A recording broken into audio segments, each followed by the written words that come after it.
मेरी शादी को अभी सिर्फ 3 ही महीने हुए थे और इन 3 महीनों में ही इस घर में जो कुछ होता था, मैं सब कुछ देख चुकी थी। और जो कुछ इस घर में मैंने देखा था, मेरे तो होश उड़कर रह गए थे। कहाँ मैं शहर की रहने वाली पढ़ी लिखी नाजुक सी लड़की और कहाँ ब्याह कर यहाँ गांव में आ चुकी थी। मुझे तो लगा था यहाँ मेरी ज़िंदगी बड़ी आराम से गुजरेगी, गांव का खुला हुआ माहौल होगा और मैं यहाँ खुश रहूँगी। लेकिन यहाँ के रहने वाले लोगों का रहन सहन और तरीका बड़ा ही अजीब था। यहाँ तक तो बात बिल्कुल ठीक थी, लेकिन मेरा देवर, मैं बता नहीं सकती उसके बारे में। उसे देखकर ही मेरा पूरा शरीर कांप जाया करता था। पूरे खानदान में उसके जैसा मर्द शायद ही किसी ने देखा हो। मेरी देवरानी तो अपने पति की दीवानी थी। उसका बस न चलता कि वो मेरे देवर को अपने कमरे से बाहर कदम भी न रखने दे। बांस जैसा लंबा कद और पहलवानों जैसा भरा हुआ शरीर। पहले तो जब मैंने अपने देवर को देखा था तो मुझे तो ऐसा ही लगा था कि मेरा देवर पहलवानी करता होगा। लेकिन मेरे पति अंकित ने मुझे बताया था कि ऐसा कुछ भी नहीं है। तरुण खेतीबाड़ी करता है। खेतीबाड़ी करने में ही उसे मज़ा आता है, किसी दूसरे काम में उसे मज़ा ही नहीं आता। वैसे तो मेरा देवर तरुण मेरे पति अंकित से छोटा था, लेकिन उसकी शादी अंकित से पहले हो गई थी। क्योंकि अंकित पढ़ाई में बिजी था और जब तक वो अपनी पढ़ाई पूरी नहीं कर लेता उसने शादी नहीं करनी थी। इसलिए मेरे सास ससुर ने पहले तरुण की शादी कर दी थी। शादी के 3 महीने तो बड़े ही आराम से गुजर गए थे, लेकिन जैसे जैसे समय गुजरता जा रहा था मेरा देवर मेरे लिए मुसीबतें खड़ी करता जा रहा था। मैं तो ज़्यादातर अपने कमरे में ही बंद रहती थी, क्योंकि मुझे अपने देवर के सामने जाना अच्छा नहीं लगता था।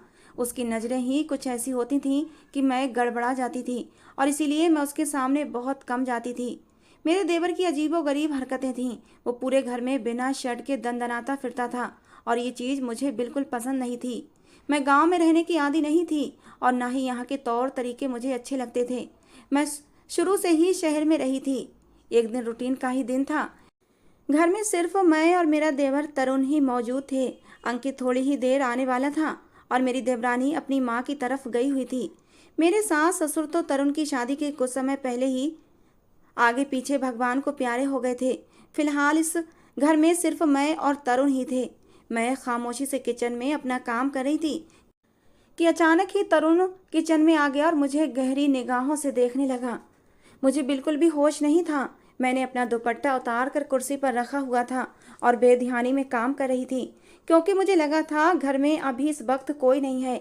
लेकिन तरुण घर में ही मौजूद था और मुझे इस बात का एहसास नहीं था और बस इसीलिए लापरवाही से गर्मी होने की वजह से दुपट्टा अपने बदन से हटाकर वहीं कुर्सी पर रख दिया था। और यही मेरी जिंदगी की सबसे बड़ी गलती साबित हुई थी। अचानक ही मुझे अपने पीछे किसी का एहसास हुआ था। मैंने अचानक ही पलटकर देखा तो सामने तरुण खड़ा था। मैं एकदम से गड़बड़ा गई थी। वो अभी बिना शर्ट के मेरे पीछे खड़ा था। मेरे हाथ में कांच की प्लेट थी जो हड़बड़ाने की वजह से जमीन पर गिर गई थी। उसकी आवाज़ से मेरे देवर की भी फौरन होश की दुनिया में लौटा था और फिर एकदम वहाँ से चला गया। मुझे उसका यूं चौंकना मजबूर कर चुका था। अभी तक तो मैं उसको देखकर सिर्फ घबराती थी, अब उसका ये अंदाज मुझे और भी ज़्यादा डराने लगा था। मैंने जल्दी से अपना दुपट्टा उठाया और अपने आसपास लपेट लिया था और खामोशी से काम करने लगी। दिन गुजर रहे थे। रात को अंकित भी घर आ गए थे और मेरी देवरानी भी घर आ चुकी थी। मैंने अंकित के साथ खाना खाने के बाद कमरे में आकर सो गई थी। रात के आधे समय मुझे ऐसा महसूस हुआ जैसे मुझे कोई देख रहा है। मैं अचानक ही हड़बड़ाकर उठी और अंकित की तरफ देखा तो वो तो गहरी नींद सो रहा था। मुझे अपना वहम महसूस हुआ था और मैं वापस करवट बदलकर सो गई। लेकिन मुझे अभी भी ऐसा लग रहा था जैसे मैं किसी नज़रों के घेरे में हूँ। मैं एकदम उठकर बैठ गई। मुझे नींद ही नहीं आ रही थी। चारों तरफ नज़र घुमाने लगी। अचानक ही मेरी निगाह खिड़की की तरफ गई थी और जो मंजर मैंने देखा, मेरे होश उड़ गए थे, क्योंकि वहाँ खिड़की पर कोई खड़ा हुआ था। बाहर अंधेरा था।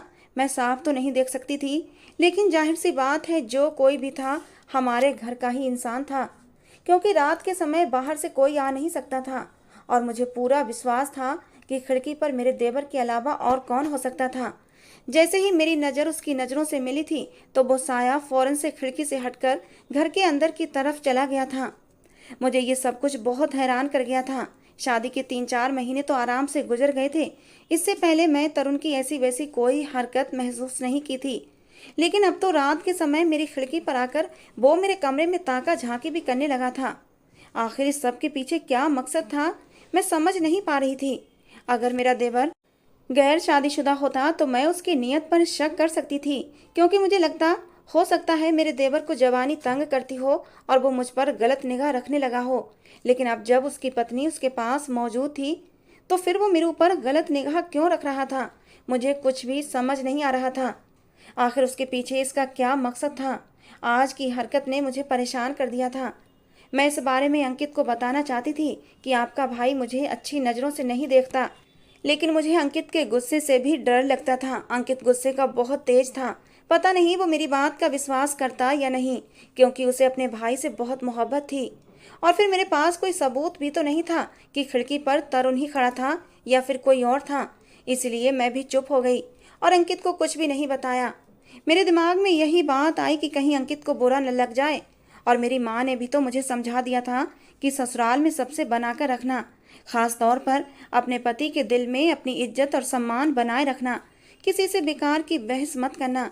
पहले ही तुम्हारे ससुराल के खानदान वाले कह रहे हैं कि लड़की शहर की है, पता नहीं वो घर बसा पाएगी या नहीं। मेरी माँ की बात मेरे दिमाग में गूंज रही थी, इसलिए मैं भी खामोश हो गई। और ये सच भी था, मैं शहर की थी। गांव में एडजस्ट होने में मुझे बहुत दिक्कत आ रही थी, लेकिन अंकित से शादी करना मेरी मजबूरी थी। अंकित शहर में रहकर पढ़ाई करता था और जिस कॉलेज में वो पढ़ाई करता था मेरे पापा उस कॉलेज के प्रोफेसर थे। अंकित मेरे पापा को बहुत पसंद आ गया और अंकित का रिश्ता पापा ने मेरे लिए तय कर दिया। वैसे तो देखने में अंकित में कोई भी बुराई नहीं थी, पढ़ा लिखा था, देखने का भी खूबसूरत स्मार्ट लड़का था। गांव में अच्छी खासी जमीनें भी थीं, लेकिन फिर वही बात कि गांव और शहर में जमीन आसमान का अंतर होता है। मैं गांव में नहीं रह सकती थी। लेकिन मेरे मम्मी पापा ने मेरी एक न सुनी। कहने लगे सास ससुर का कोई झंझट नहीं होगा, वरना तुम जैसी तुनक मिजाज लड़की कहाँ सास नंदों और ससुर के झंझट में अपना निभा कर पाएगी। तुम्हारे लिए तो छोटा परिवार ही ठीक रहेगा। अंकित अकेला है, बस उसका एक भाई है और भाई भी शादीशुदा है, तो तुम अंकित के साथ खुश रहोगी।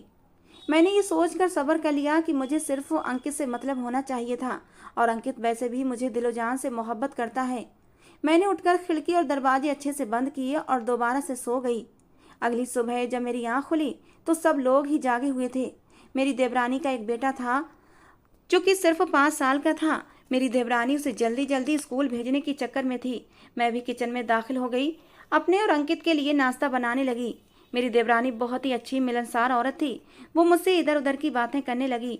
मेरे दिल में एकदम ही ख्याल आया क्यों ना रात वाले हादसे के बारे में अपनी देवरानी को बताया जाए। लेकिन फिर मैंने सोचा कि वो मेरे देवर से बहुत मोहब्बत करती है। अगर मेरी ये बात उसको बुरी लग गई तो हम दोनों के रिश्ते में खराबी आ सकती थी और घर का माहौल भी खराब हो सकता था, और मैं घर का माहौल खराब करना नहीं चाहती थी। इसलिए मैं खामोश ही रही और अपने काम में बिजी हो गई। थोड़ी देर बाद अंकित और तरुण दोनों ही जाग चुके थे। हम दोनों ने मिलकर टेबल पर नाश्ता लगाया और फिर सबने मिलकर नाश्ता किया। तरुण और अंकित आमने सामने टेबल पर बैठे हुए थे और मैं उनके बीच वाले हिस्से में बैठी हुई थी, और मेरी देवरानी भी मेरे सामने बैठी हुई थी। डाइनिंग टेबल चौकोर था।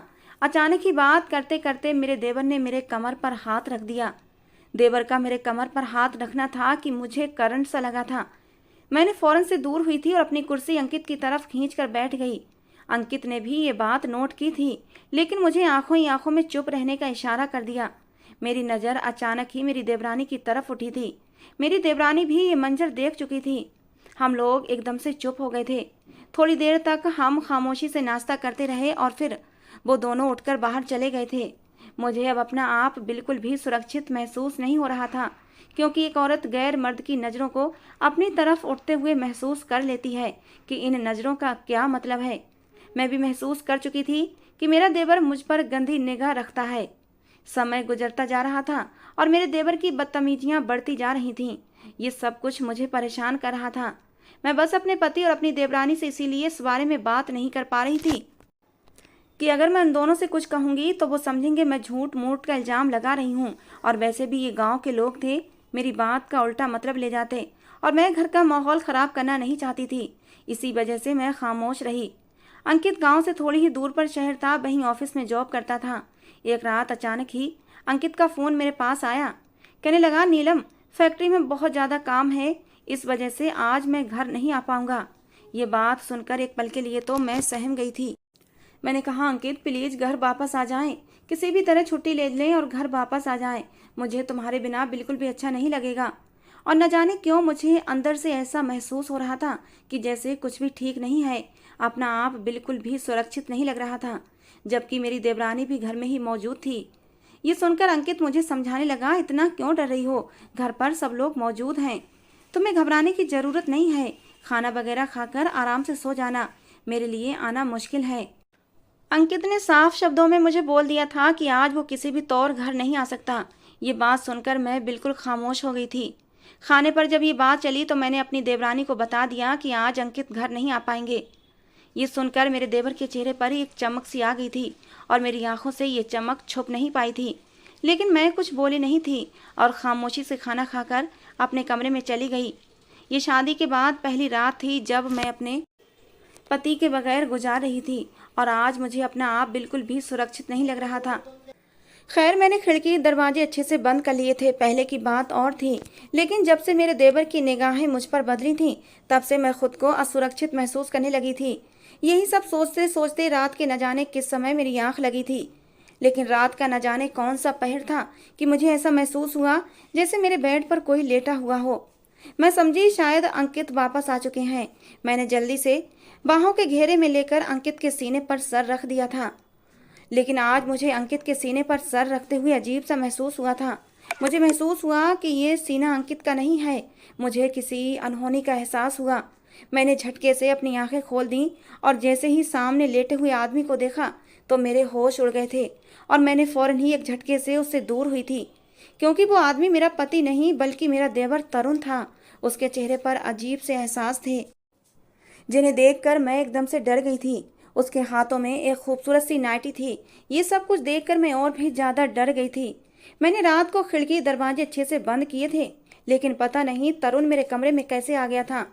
मैंने कहा, तुम मेरे कमरे में क्या कर रहे हो? अभी के अभी मेरे कमरे से बाहर जाओ, नहीं तो मैं शोर मचा दूंगी। कहने लगा, भाभी आप इतना ज़्यादा क्यों डर रही हैं? आप शायद सोते हुए डर गई थीं।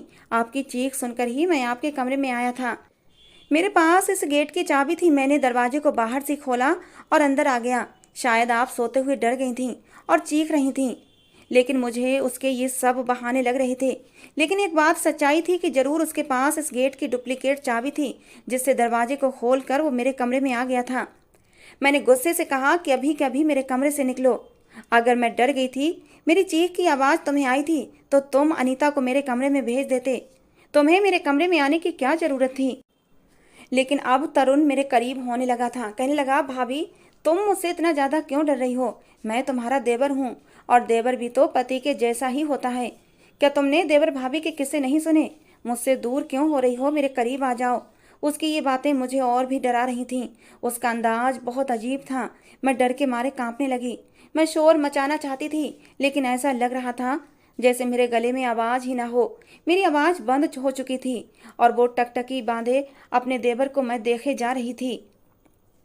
तरुण कहने लगा, भाभी आज तो आप बहुत ज़्यादा खूबसूरत लग रही हो। आज अंकित भैया घर पर नहीं हैं, क्यों ना इस रात को हम यादगार बना लें।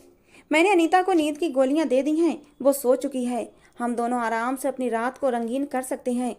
मुझे जो अनीता का सहारा था कि मेरे चीखने और शोर मचाने पर अनीता मेरी मदद के लिए आ जाएगी, उसकी नींद का सुनकर तो मैं और भी ज़्यादा डर गई थी।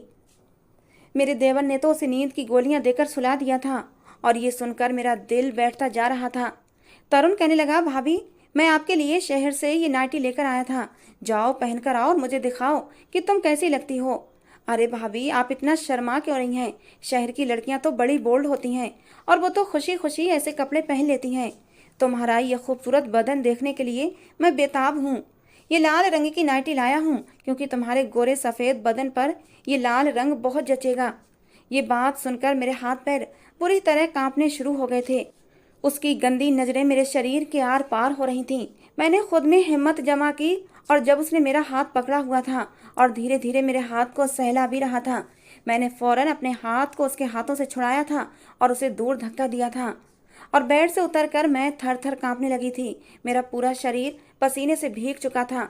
मुझे समझ नहीं आ रहा था मैं क्या करूं। मेरा चीखना चिल्लाना भी बेकार था क्योंकि मेरी चीख पुकार सुनने वाला इस घर में कोई भी नहीं था, क्योंकि अनीता भी नींद की गोलियों के असर में सो चुकी थी। वो बिल्कुल भी होश में नहीं थी और यही सब सोचकर मेरे रोंगटे खड़े होना शुरू हो चुके थे। मैं वहां से भागने लगी तो अचानक ही मेरे देवर ने मुझे दबोच लिया और बेड पर फेंक दिया और अचानक ही उसने मेरा कुर्ता फाड़ कर मेरी शादी मेरे माँ बाप की पसंद से हुई थी। मैं शादी से बिल्कुल भी खुश नहीं थी क्योंकि मैं गांव में शादी ही नहीं करना चाहती थी। मैंने अपने माँ बाप को बहुत समझाया कि मैं शहर में रही हूँ और मैं शहर के लड़के से ही शादी करूंगी, लेकिन मेरे माँ बाप ने मेरी एक ना सुनी और मेरे मना करने के बावजूद अंकित से मेरी शादी धूमधाम से कर दी।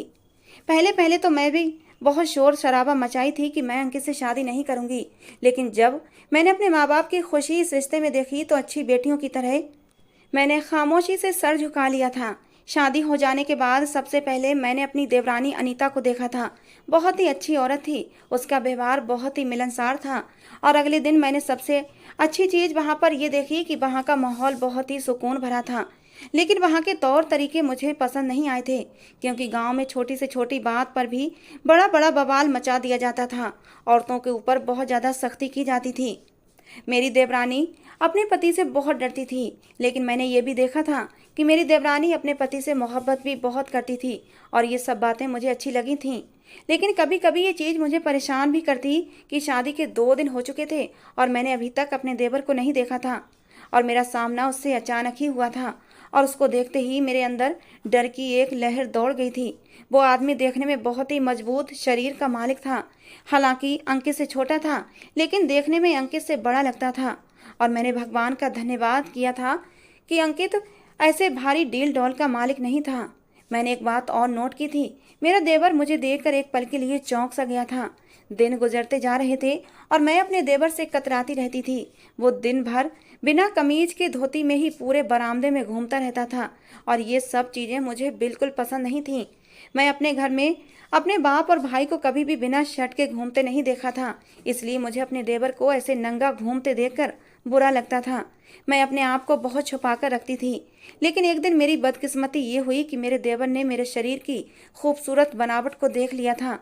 इसमें कोई शक नहीं था कि मैं बहुत खूबसूरत थी। भगवान ने मेरे शरीर के अंग बहुत ही तराश खराश कर बनाए थे और उस दिन भी कुछ ऐसा ही हुआ था जब मैं किचन में बिना किसी दुपट्टे के काम कर रही थी और उस दिन जो मैंने कपड़े पहन रखे थे वो भी मेरे शरीर पर बिल्कुल फिट थे। मेरे शरीर का एक एक अंग झलक रहा था, लेकिन मैं अपने देवर के सामने अपने इर्द गिर्द दुपट्टे को अच्छे से लपेट कर रहती थी। लेकिन उस दिन बिना दुपट्टे के किचन में खड़ी हुई थी, पसीने से भीगी हुई थी, इसलिए कुर्ता मेरे शरीर से चिपक गया था और मेरे देवर ने मेरे शरीर की खूबसूरती देख ली थी और उसके बाद से ही उसकी नीयत मुझ पर खराब हो गई थी और यही मेरे लिए सबसे बड़ी बदकिस्मती साबित हुई थी। और उस दिन के बाद से मेरे देवर के तौर तरीके मेरे साथ बदलते जा रहे थे। वो मुझे बहाने बहाने से छूने लगा था। उसकी गंदी निगाहें मेरे शरीर के आर पार होती थीं। पहले जो मैं अपने आप को दुपट्टे से छुपा कर रखती थी, अब मैंने सूट पहनना बंद कर दिया और साड़ी पहनना शुरू कर दिया। मैं बड़ी सी साड़ी में खुद को लपेट कर रखती थी और अपने किसी भी अंग को अपने देवर को दिखाना नहीं चाहती थी, लेकिन उसके बावजूद भी वो मुझे घूरता रहता जैसे मेरा एक्सरे कर रहा हो। एक दिन जब अंकित काम से वापस नहीं आए तो वो उनकी गैर मौजूदगी का फ़ायदा उठाकर मेरे कमरे के अंदर आ गया और मुझे एक नाइटी देते हुए गंदी गंदी बातें करने लगा। मैं भागना चाहती थी, लेकिन इससे पहले ही तरुण ने मुझे दबोच लिया था और बेड पर फेंक कर अपनी कमीज उतारने लगा। ये सब कुछ मेरे लिए जानलेवा था। मैं मरना पसंद करती, लेकिन मैं ये बिल्कुल पसंद नहीं करती कि वो इंसान मेरे शरीर को हाथ लगाए, लेकिन मैं उसकी पकड़ से निकल नहीं पाई थी। वो इतना मजबूत हट्टा कट्टा मर्द था, मैं खुद को उससे छुड़ा नहीं पाई थी। देखते ही देखते वो मुझ पर हावी हो चुका था और मेरी इज्जत को रौंदने लगा। मैं तकलीफ के मारे रो रही थी, तड़प रही थी, उसकी विनती कर रही थी कि मुझे छोड़ दो, मैं तुम्हारे भाई की पत्नी हूँ, मेरे ऊपर दया करो। लेकिन वो इंसान दरिंदा था, मुझ पर बिल्कुल भी दया नहीं की। मैंने चीख चीख कर अपनी देवरानी को आवाज़ दी, मगर मेरी आवाज़ उस तक नहीं पहुंची थी। वो तो नींद की गोलियों के असर में सो रही थी। मेरा पूरा शरीर उसके भारी भरकम शरीर के नीचे दबकर रह गया था। उसने पूरी रात मुझे बर्बाद करके रख दिया था। मैंने उसके आगे बहुत हाथ जोड़े, उसके नीचे से निकलने की बहुत कोशिश की थी, लेकिन वो इंसान मेरे ऊपर काबू कर चुका था। सुबह 4 बजे के समय वो आदमी मुझसे दूर हुआ था और कमरे से चला गया। सुबह जब मेरी आँख खुली तो मुझे अपने शरीर में दर्द महसूस हो रहा था। बुखार ने मुझे अपनी लपेटे में ले लिया था। अचानक ही मेरी नज़र मेरे बिस्तर पर पड़ी तो मेरी चीख निकलते निकलते रह गई थी। मेरा बिस्तर खून से भरा हुआ था उस इंसान ने मेरी जिंदगी बर्बाद कर दी थी। मेरी हालत बहुत खराब थी। मैं तो चिल्ला भी नहीं सकती थी। दर्द के मारे मेरा पूरा बदन टूट रहा था, लेकिन मैं इस तरह दबकर रहने वाली लड़की नहीं थी। मैं एक शहर की पढ़ी लिखी लड़की थी। मैं अभी ये सब कुछ सोच ही रही थी कि जैसे ही अंकित घर आएंगे, मैं उसे उसके भाई की करतूत जरूर बताऊंगी कि उसने पूरी रात मेरे साथ क्या जुल्म किया है। मैं तरुण को सजा जरूर दिलवाऊंगी। मैं ये सब सोच रही थी कि तभी अंकित दरवाजा खोलते हुए अंदर आया था, लेकिन मेरी हालत देखकर दरवाजे पर ही रुक गया। उसके चेहरे पर ऐसे भाव थे जैसे उसे विश्वास ना हो। वो मुझे और कभी बेड को आंखें फाड़े देख रहा था। पूछने लगा, तुम्हें क्या हुआ है? बिना कपड़ों के क्यों बैठी हो? और ये क्या हालत है कमरे की? शायद उसको भी एहसास हो चुका था कि कुछ तो गलत हुआ है। मैंने रोते हुए उसकी तरफ देखा था और भीगी आवाज में कहा कि ये सब कुछ तुम्हारे भाई ने किया है मेरे साथ, जिसको तुम अपना छोटा भाई मानते थे, जिसमें तुम्हारी जान बसती थी। उसने तुम्हारी पत्नी की इज्जत को तार तार कर दिया है। मेरा दिल चाह रहा था कि मैं उठूं और उस घटिया आदमी का मुंह तोड़ दूं, जिसने मुझे कहीं का नहीं छोड़ा था। लेकिन अगले ही पल मैं हैरान हो गई थी जब अंकित ये बात सुनकर अजीब से अंदाज में मुस्कुराया था, और ये मुस्कुराहट देखकर मेरे रोंगटे खड़े हुए थे। मैं हैरान होते हुए कहने लगी, आप मेरी बात को सुनने के बाद हंस रहे हैं? आपके भाई ने मेरी जिंदगी बर्बाद कर दी और आपके चेहरे पर मुस्कुराहट है। आपको समझ भी आ रहा है मैं क्या बोल रही हूँ? तो वो अचानक ही हंसते हंसते मेरे बराबर बैठ गया। कहने लगा, तो इसमें कौन सी बड़ी बात है? अगर तरुण ने तुम्हारे साथ एक रात गुजार ली तो मुझे कोई फर्क नहीं पड़ता। मेरे पति का ये अंदाज बहुत नॉर्मल था। ऐसा लगा जैसे ये उसकी ही मिली भगत हो। मैं तो हैरान रह गई थी। मेरा जी चाह रहा था कि मैं अभी के अभी यहाँ से उठकर भाग जाऊं। गुस्से के मारे मेरा बुरा हाल था। अंकित का चेहरा देखकर मैं चीखी, यानी ये सब कुछ आपका किया धरा है? तो वो अचानक ही बेड पर गिरा और जोर जोर से कह कहे लगाने लगा। बोला, हाँ ये मेरा ही क्या धरा है। अच्छा है तुम्हें इन सब चीज़ों की जानकारी हो गई, और ये आज नहीं अब तुम्हारे साथ रोज हुआ करेगा, क्योंकि हम दोनों भाई तो हमेशा से एक दूसरे की चीज़ें शेयर करते आ रहे हैं और अब पत्नियों को भी शेयर करेंगे। मैं भी तो अनीता के साथ ये सब कुछ करता हूँ, तो अब तरुण भी तुम्हारे साथ वो सब कुछ करेगा। ये सुनना था कि मेरे शरीर में गुस्से की एक ज्वाला भड़क उठी थी। अचानक ही मेरा हाथ उठा और अंकित के गाल पर गहरी छाप छोड़ गया था। वो मुझे हैरान आंखों से देख रहा था। उसे बिल्कुल भी उम्मीद नहीं थी कि मैं उसे थप्पड़ मार दूंगी, बल्कि मेरा तो दिल चाह रहा था मैं अंकित का सर फाड़ दूं, उसकी जान ले लूं। मैं गुस्से से फुनकारती हुई बोली, क्या आपने मुझे लावारिस समझा है कि मैं आपके भाई के साथ रातें गुजारूंगी? आप जैसे घटिया इंसान के साथ मैं एक मिनट भी नहीं रुकूंगी। ये बोलकर मैं फौरन वॉशरूम जाने लगी। इससे पहले वॉशरूम जाती अंकित मुझे पकड़ चुका था। पूरी रात तरुण ने मेरे साथ जुल्म किया था और अब सुबह मैं कुछ मुश्किल से संभल पाई थी कि अंकित मेरे ऊपर सवार हो चुका था। दोनों भाई जंगली थे। आज मैंने अंकित का जंगली रूप भी देख लिया था। इससे पहले अंकित मेरे साथ जंगलीपन नहीं करता था, लेकिन आज उसने सारी हदें पार कर दी थीं। मैं बेदम हो गई थी। वो मुझे ऐसे ही कमरे में छोड़कर जा चुका था। शाम के समय मेरी आंख खुली तो मेरे सिरहाने मेरी देवरानी बैठी हुई थी। उसके शर्मिंदा चेहरे को देखकर मैं समझ चुकी थी कि वो इन सारी बातों से जानकार है। मैंने उसकी तरफ देखते हुए पूछा था कि ये सब कुछ आप कब से सह रही हैं? यकीनन अंकित मेरी देवरानी अनीता के साथ ये जुल्म करता था। अब दोनों भाई एक दूसरे की पत्नियों को मारते थे तो अनीता कहाँ बची रह जाती होगी। मेरी आंखों से आंसू बहने लगे थे। वो मेरी तरफ देखते हुए कहने लगी, जब से मेरी शादी हुई है तब से ही मुझे तो विश्वास ही नहीं आ रहा था कि तुम्हारा पति तो इतना प्यार करता है तुमसे, उसके बावजूद उसने तुम्हारे साथ ऐसा करवाया। मैंने उसकी बात सुनी और कहने लगी, इंसान सब कुछ बदल सकता है लेकिन अपनी नेचर से बाज नहीं आता। यही हाल मेरा और आपके पति का है। मुझे हैरत है, जब आपके साथ ये सब कुछ इस घर में हो रहा था तो आपने आवाज़ क्यों नहीं उठाई? आपको चाहिए कि इन दोनों के खिलाफ आवाज़ उठाती और तरुण से रिश्ता ख़त्म करके चली जाती, लेकिन तुमने ऐसा नहीं किया, बल्कि इन दोनों को बढ़ावा दिया है, जिसका शिकार आज मैं भी हो गई। मेरी बात सुनकर मेरी देवरानी कहने लगी, तुम शहर की लड़की हो, तुम्हें ये बातें शोभा देती हैं, लेकिन मैं गाँव की हूँ। अगर मैं ऐसी कोई बात करती तो मेरी बात पर कोई विश्वास नहीं करता, और मैं नहीं चाहती थी कि मेरा घर तबाह हो। मैं गरीब घराने की लड़की हूँ। मेरे माँ बाप भी जिंदा नहीं हैं। भैया भाभी के घर मेरा गुजारा नहीं है, इसलिए मैं सब्र से जैसी भी थी जिंदगी गुजार रही थी। मुझे अनीता पर गुस्सा आया था। ऐसी औरतें ही मर्दों के जुल्म को बढ़ावा देती हैं। मैं अपनी जगह से उठी और गुस्से से कहने लगी, गलती तुम्हारी है अनीता कि तुम ऐसी चीज़ों को बढ़ावा दे रही हो। अगर पहले ही इन चीज़ों को रोक देती तो आज ये सब कुछ ना होता। तुम्हारा एक बेटा है, तुम अपने बेटे के लिए ही सही कुछ तो कदम उठाती। क्यों अपने आप को इन दोनों मर्दों के बीच में बर्बाद कर रही हो? मेरी बातों से वो लड़की शर्मिंदा हो गई थी। उसका सर शर्म से झुक गया था। मैं उठी और वॉशरूम में फ्रेश होने चली गई। उसके बाद अपना सामान पैक करने लगी। तरुण और अंकित उस समय घर पर नहीं थे। ये मौका अच्छा था इस घर से निकल जाने का, वरना वो लोग मुझे कभी भी घर से निकलने नहीं देते। अनीता ने पूछा, आप कहाँ जा रही हैं? मैंने कहा, मैं 1 मिनट भी नहीं रुकूंगी। और फिर मैं अपने घर चली आई। उसके बाद मेरे माँ बाप ने मुझसे बहुत सवाल जवाब किए, लेकिन मैंने उनको यही कहा कि जिसको आपने मेरे लिए चुना था वो एक दरिंदा है, और उस दरिंदे ने मेरी ज़िंदगी तबाह कर दी। थोड़े दिनों के बाद ही मैंने अंकित से तलाक ले ली थी और मैं उससे अलग रहने लगी। मैं उसके साथ ज़िंदगी नहीं गुजार सकती थी जिसको इंसानियत के बारे में कुछ भी पता ना हो।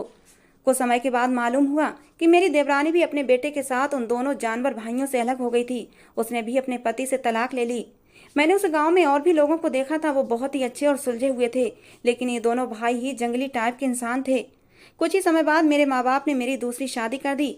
इस बार मेरा पति शहर का ही अच्छा पढ़ा लिखा आदमी था और मेरे साथ बहुत ही मोहब्बत और इज्जत से पेश आता है। मुझे अब अपनी ज़िंदगी से कोई शिकायत नहीं थी।